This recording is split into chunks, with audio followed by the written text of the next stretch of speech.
सर्व पदार्थांमध्ये पुरणपोळी ही बनवण्यासाठी अवघड आहे असं सर्वांना वाटतं, पण आज मी तुम्हाला अगदी साध्या सोप्या पद्धतीने सांगणार आहे, ज्यामुळे तुम्ही जर पहिल्यांदा पुरणपोळी बनवत असाल तर एकदम परफेक्ट तुम्ही पुरणपोळी बनवू शकता आणि एकदम मऊसूद अशी पूर्ण आतपर्यंत कडेकडेपर्यंत पुरण भरलेलं आहे. आणि पोळी आपण जी पोळी लाटण्यासाठी पीठ घेतो त्याच्या 3 पट आपण जास्त पुरण यामध्ये भरलेलं आहे. आणि ही पोळी तुम्ही 2 दिवस जरी ठेवलात तरी तशीच नरम कशी राहील यासाठी आपण काही टिप्स वापरणार आहोत.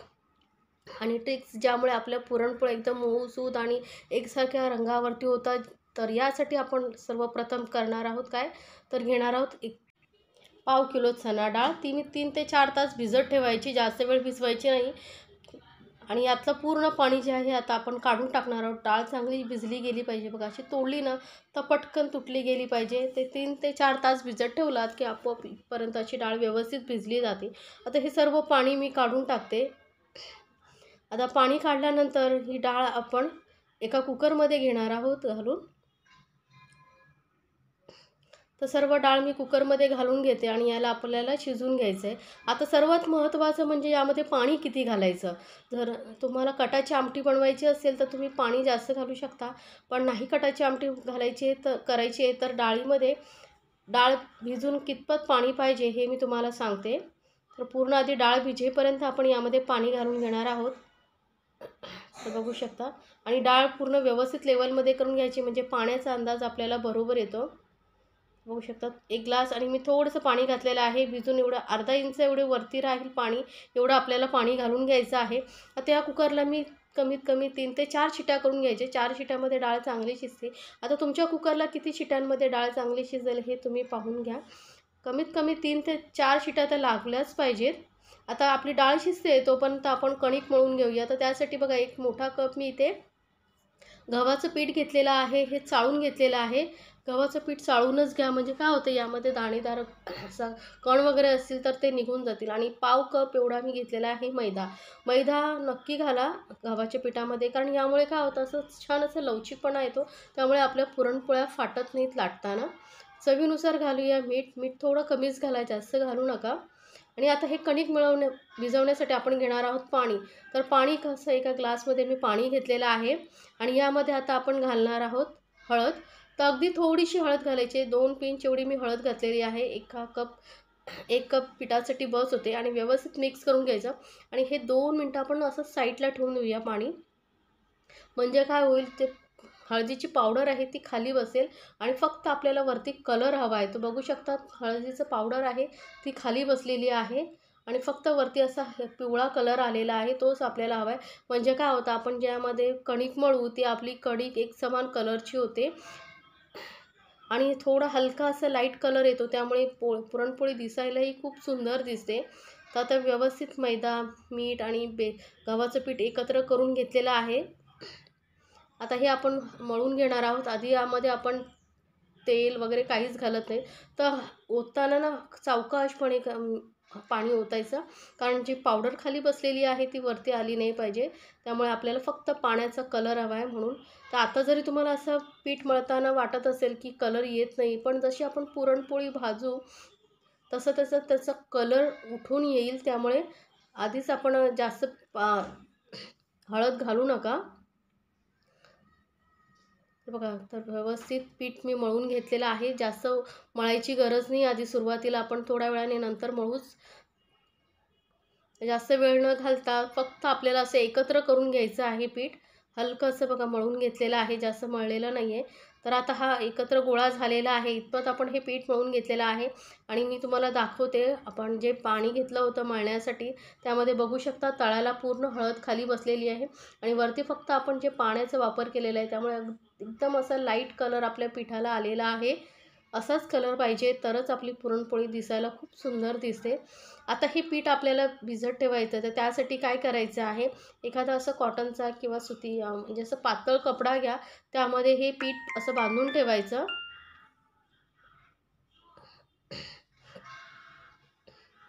चांगली अशी पुरचुंडी बांधून ठेवायची पिठाची. आणि यामध्ये आता आपण घालूया पाणी. व्यवस्थित बांधले गेले आहे की नाही ते चेक करायचं. आणि याला मध्यभागी ठेवून मी यामध्ये पाणी घालून घेते. जोपर्यंत वरपर्यंत ही आपली पिठाचा गोळा भिजत नाही तोपर्यंत आपण पाणी यामध्ये घालणार आहोत.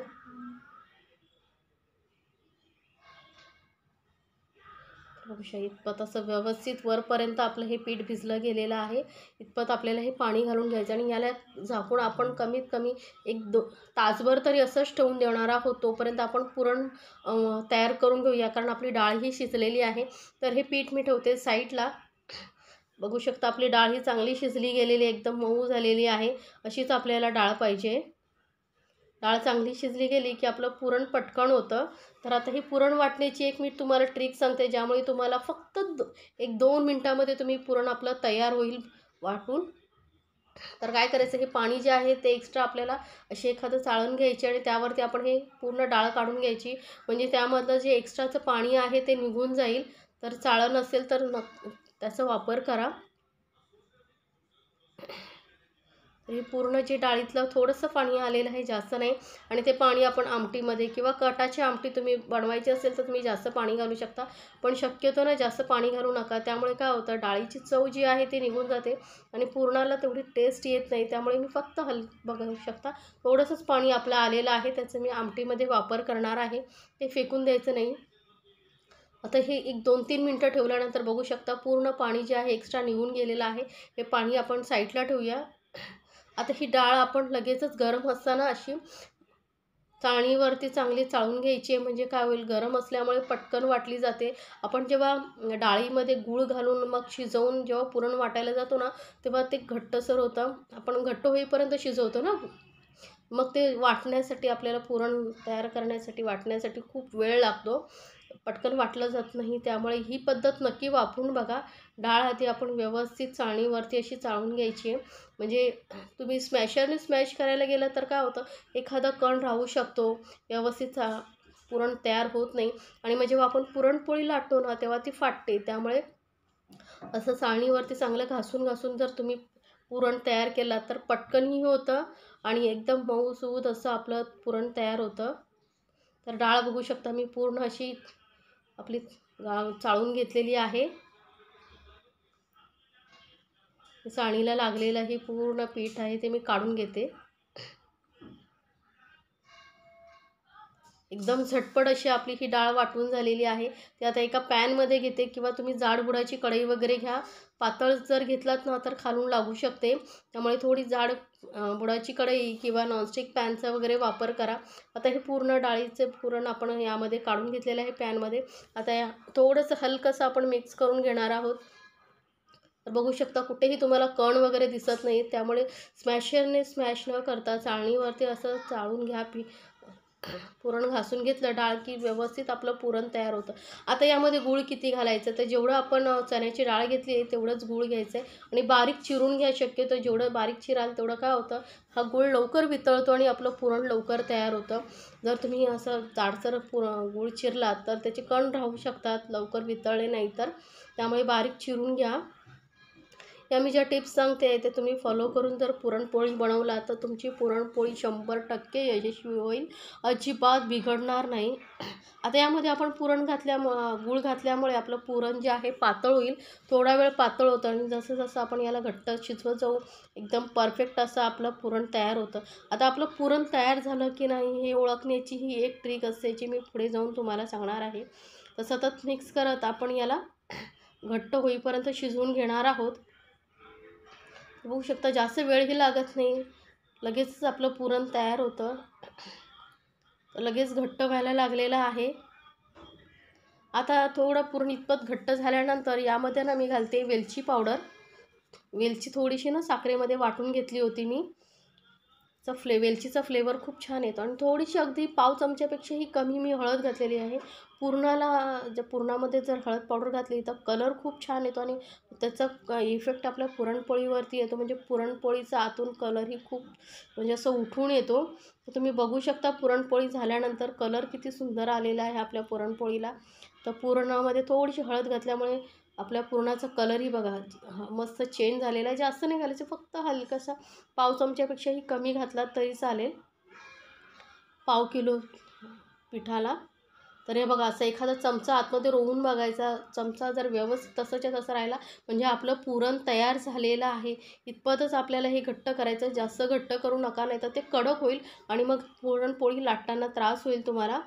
तर बघू शकता आपलं पुरणही तयार आहे आणि पीठही व्यवस्थित आपलं मुरलं गेलेलं आहे. आता हे पाणी आपण ओतून टाकणार आहोत आणि परत आपण हे जे पीठ आहे एका भांड्यामध्ये काढून घेणार आहोत. आता हे आपल्याला थोडंसं हलकंसं मळून घ्यायचं आहे, कारण थोडं सॉफ्ट झालेलं असतं. त्यामुळे परत जर तेलाचा हात लावून मळलात का आपलं पीठ जे आहे चांगलं लवचिक होतं. तर यामध्ये मी थोडंसं तेल घालते, छोटा चमचा एवढं तेल घालते, किंवा तूपही घातला तरी चालेल, पण तेलाचाच वापर करा. त्यामुळे पिठाला छान असे लवचिकपणा येतो.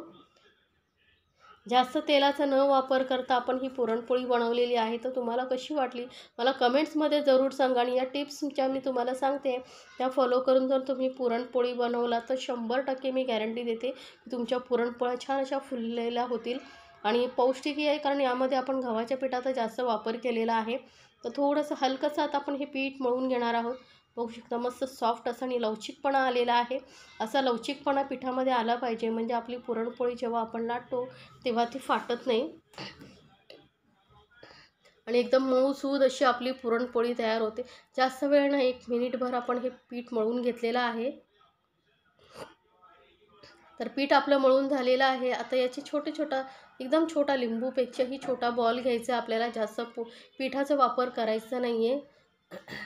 तर तुम्ही पुरणपोळीमध्ये जास्त पीठ आणि पुरण कमी घातला तर ते खाताना फक्त पीठ लागतं, पुरणाचा टेस्ट एवढी येत नाही आहे. तर बघू शकता 3 पट जास्त आपण इथे पुरण घेतलेलं आहे पिठाच्या.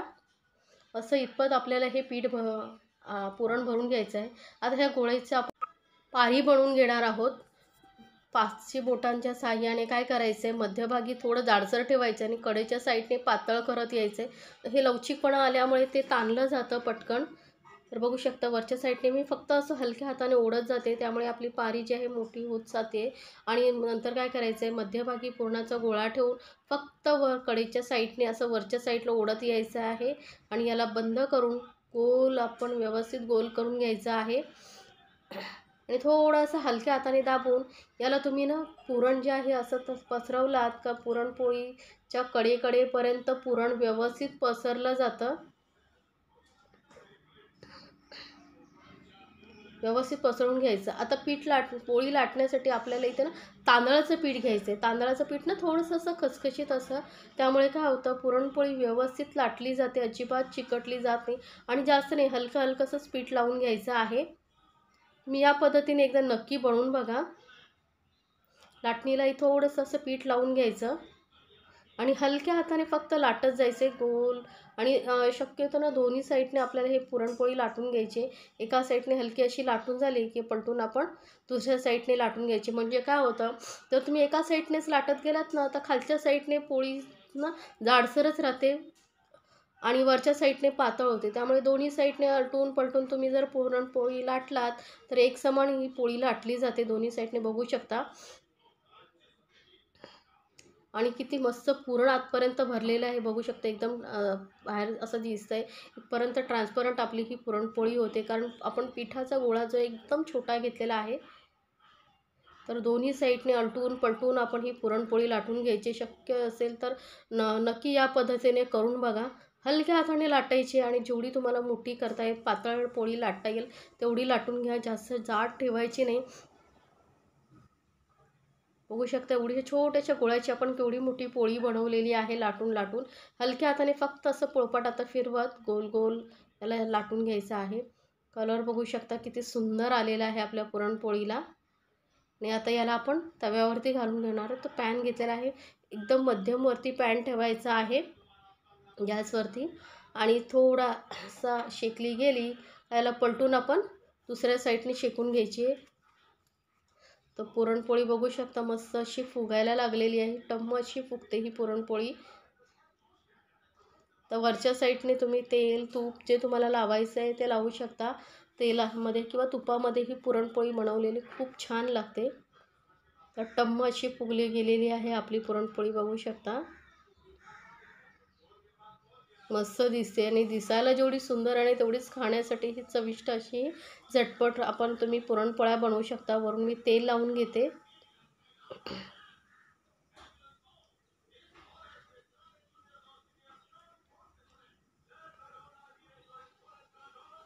तर या पद्धतीने एकदा पुरणपोळ्या नक्की बनवून बघा आणि मला कमेंट्समध्ये जरूर सांगा तुम्हाला ही रेसिपी कशी वाटली. अशाच छान छान रेसिपीसाठी आपल्या चॅनलला सबस्क्राईब करायला विसरू नका. सोबतच बेल आयकॉनवरती नक्की क्लिक करा, म्हणजे माझ्या नवीन रेसिपीचे नोटिफिकेशन लगेचच तुमच्यापर्यंत पोहोचेल. आणि पुरणपोळीला असे ना वरती थोडेसे स्पॉट चांगले येईपर्यंत भाजून घ्या, म्हणजे व्यवस्थित ती पुरणपोळी भाजली जाते. तर तुम्हाला नक्की बनवा आणि मला कमेंट्समध्ये जरूर सांगा तुम्हाला रेसिपी कशी वाटली. तर बघा असे वरती डाग येईपर्यंत आपण ही पुरणपोळी भाजून घेणार आहोत. तर मी अजून एक तुम्हाला दाखवते. अगदी मस्त अशी टम्म फुगतात आणि तव्यावरती आपण किंवा लाटताना अजिबात फाटत नाही. बघू शकता किती मस्त अशी फुगली गेलेली आहे पुरणपोळी. छान असा असं वरतून कलर येईपर्यंत ही शेकून घ्यायची आहे. नाहीतर जर तुम्ही लगेचच थोडासा हलकासा कलर येईपर्यंत शेकलात तर काय होईल, मग खाताना त्याची कच्ची कच्ची लागेल. त्यामुळे व्यवस्थित अशी टम्म फुगेपर्यंत पुरणपोळी शेकून घ्या आणि नक्की बनवा आणि एन्जॉय करा. अशी गरमागरम पुरणपोळी वरून तूप घालून तुपाबरोबर खूप छान लागते.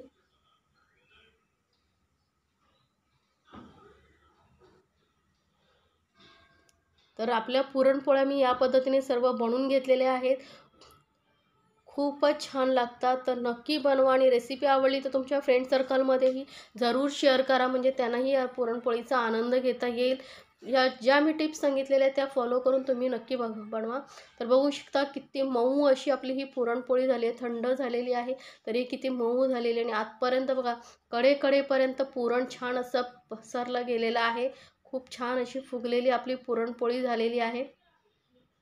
आणि पुरणचा लेअरही बघू शकता किती जाड आहे, म्हणजे आपण यामध्ये भरपूर प्रमाणात पुरण भरलेलं आहे. नाहीतर काय होतं, खाताना फक्त पीठ लागतं. त्यामुळे जर पुरण व्यवस्थित भरलं गेलं तर पुरणपोळी खातानाही खूप मजा येते.